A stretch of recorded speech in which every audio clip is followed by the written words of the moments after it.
Let's do biryani.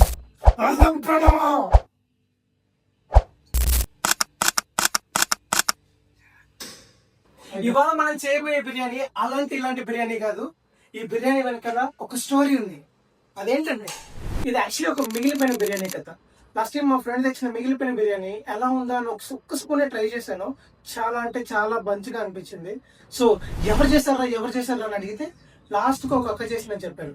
ఆ అక్క గురించి వెతికి పట్టుకుని అక్క దగ్గరికి వెళ్ళి అక్క బిర్యానీ చేయి అడిగితే ఫైనల్ గా ఇవాళ వచ్చారు అక్క బిర్యానీ చేయడానికి. అండ్ వచ్చిన తర్వాత చెప్పిన ఫస్ట్ మాట ఏంటి తెలుసా? యాక్చువల్లీ నేను ఇంతకుముందు ఒక 10 times బిర్యానీ ట్రై చేశాను, కానీ అందులో ఒక్కసారి మాత్రమే బాగా వచ్చింది. అప్పుడు మాత్రమే నువ్వు తిన్నావు అన్నారు. షాక్ అయ్యారా? నేను కూడా షాక్ అయ్యాను. సో ఇవాళ బిర్యానీ బాగా వస్తుందా, బాగా రాదా, లేకపోతే అది ఉప్మా అవుతుందా, పెసరెంట్ అవుతుందా చూద్దాం. సో లాస్ట్ వరకు చూడండి. You will get to know eventually. Okay. అవును, మీతో మాట్లాడుతూ మర్చిపోయా. నేను 3 క్లాసులు వేసానా 4 క్లాసులు వేసానా? అయ్యో ఏదో ఒకటి వేసేద్దాం.